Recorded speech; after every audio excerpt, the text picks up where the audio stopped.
राजीव जी, जितनी बातें हम लोग सुन रहे हैं, वीडियो फुटेज में आपने सुनाई, सब दिखाई, दुर्भाग्यपूर्ण ढंग से हमारा चुनाव आयोग इन बातों को नहीं सुन पा रहा है। उसके पास ये सब वीडियो फुटेज नहीं जाते हैं।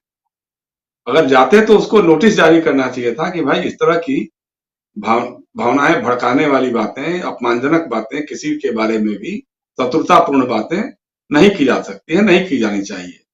जिस ढंग से आदित्यनाथ जी बोल रहे थे उनके बारे में, अखिलेश यादव के बारे में, लखनऊ वाला बउआ वहां बैठ करके कर रहा था और दिल्ली वाला ये कर रहा था, लोग दंगाइयों को एक तरह से जैसे उसके साथ सिनानी मिट्टी कर रहे थे, जोड़ने की बात कर रहे थे।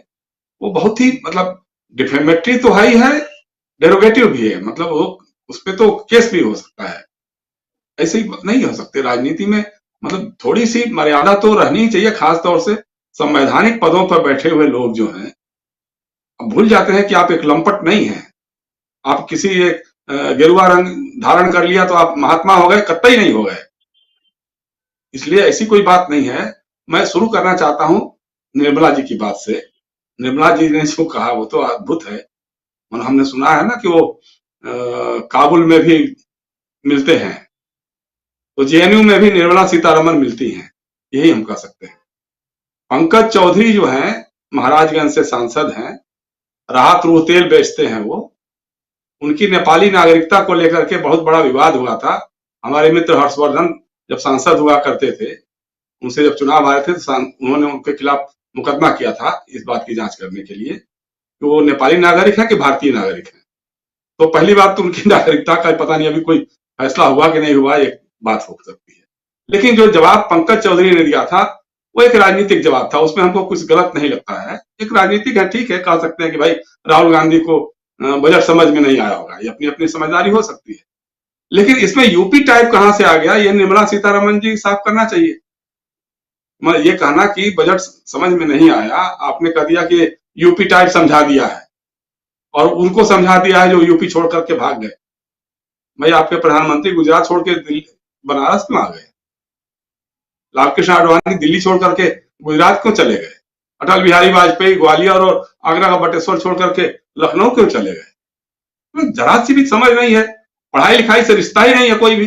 राजनीति के बारे में जरा से आपको कुछ पता नहीं है। आप किसी के रहमो करम पे आकर के आप बैठ गई, सांसद बन गई और वित्त मंत्री जैसे पद पे बैठ गई।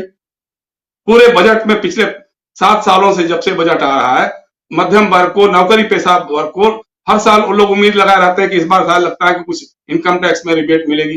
कोविड से सब लोग परेशान हो रहे हैं, सारे लोगों के बिजनेस व्यापार चौपट हो रहा है, सीनियर सिटीजन तबाह हो रहे हैं, उनके ऊपर आपने इतनी तरह की पाबंदियां लगा दी हैं। सब लोग उम्मीद लगाए हुए बैठे थे, लेकिन आपको चिंता किसकी सताई?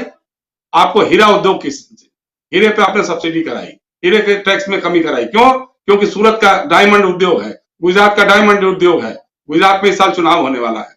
इसका मतलब कि निर्मला सीतारमन जी और नरेंद्र मोदी जी की सरकार जो है आदित्यनाथ को पसंद नहीं करती है। उत्तर प्रदेश के किसानों के लिए कोई छूट नहीं दिया, लेकिन गुजरात और सूरत के हीरा व्यापारियों के लिए आपने छूट की, उसमें घोषणा की। तो एक तो ये बात है, और दूसरा जैसे जिस ढंग से अपमानजनक भाषा बोलते हैं, अहंकार जैसे दिखाई देता है कि मतलब अब जो मिल गया उसके आगे कुछ है नहीं, हम ही हैं बस दुनिया भर में, हमारे आगे कुछ भी नहीं है।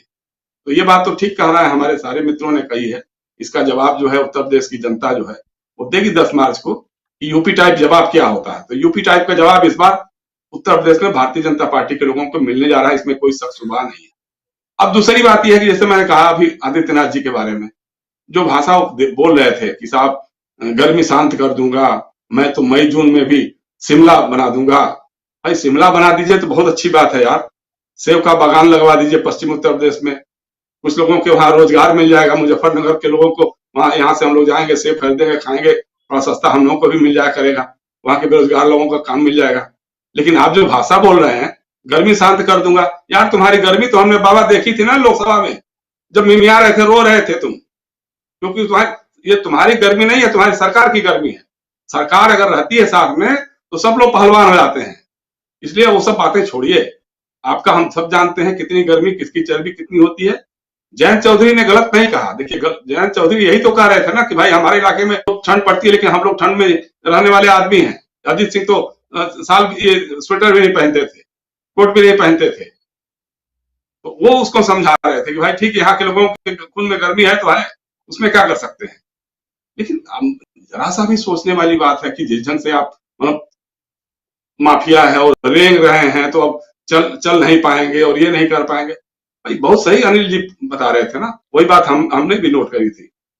धनंजय सिंह हैं, ब्रजेश सिंह हैं, ब्रजभूषण शरण सिंह हैं, संगीत सोम जी हैं, उनका जो सबसे बड़ा बीफ के ये सौदागरों में उनका नाम भी जो बार बार आता है, आप ही की पार्टी के विधायक हैं, पता नहीं मंत्री भी है कि नहीं है, मालूम नहीं।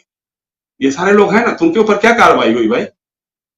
और कानून व्यवस्था बार बार कही जाती है, कानून व्यवस्था बहुत अच्छी है। भाई अनिल जी आपको बताऊं, आपके बगल का ही किस्सा है। हाथरस की बेटी को जिस तरह से रात को 12 बजे जलाया था ना, अभी आजकल में एक घटना सुनने में आई है कि बुलंदशहर में भी ठीक वैसे ही घटना हुई।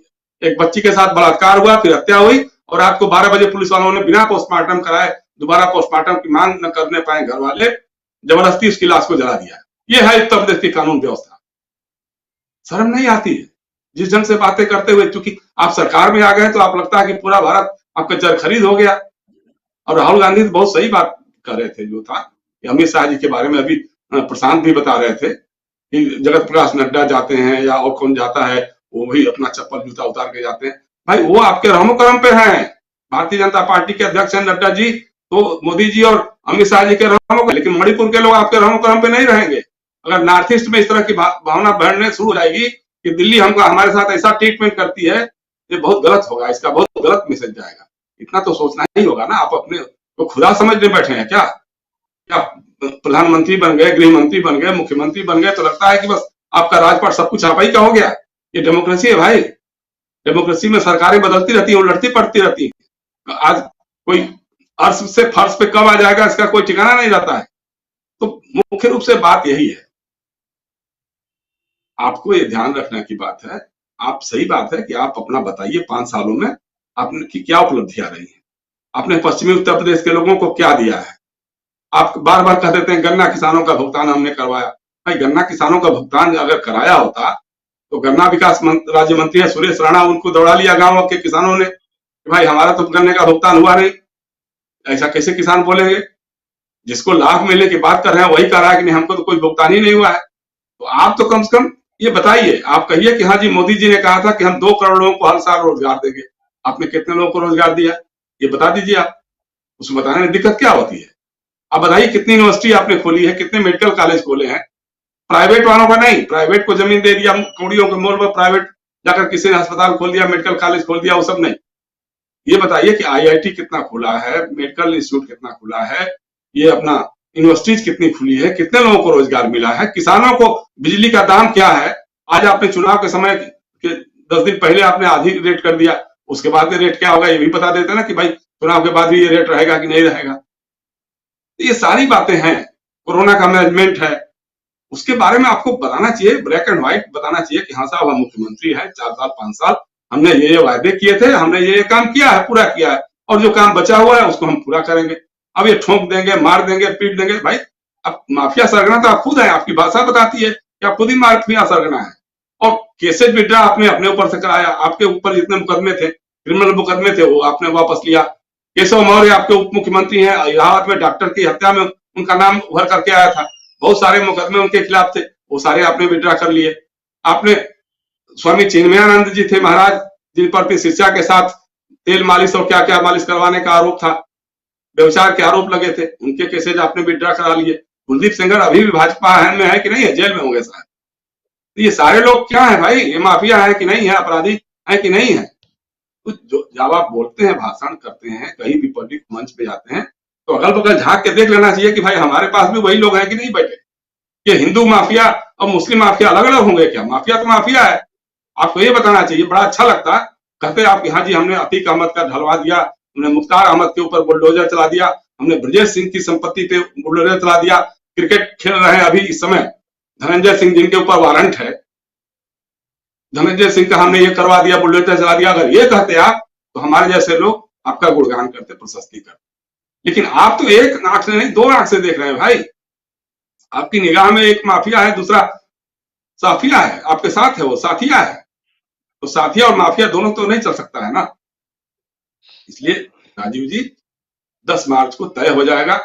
किसकी भाषा कितनी मर्यादित है, कितनी अमर्यादित है, किसने उत्तर प्रदेश में 5 साल में क्या किया है, उसके पहले के 5 साल में किसने क्या किया है, जनता सब फैसला करती है। जनता को ही तय करना है कि गर्मी किसकी रहेगी, किसकी शांत हो जाएगी।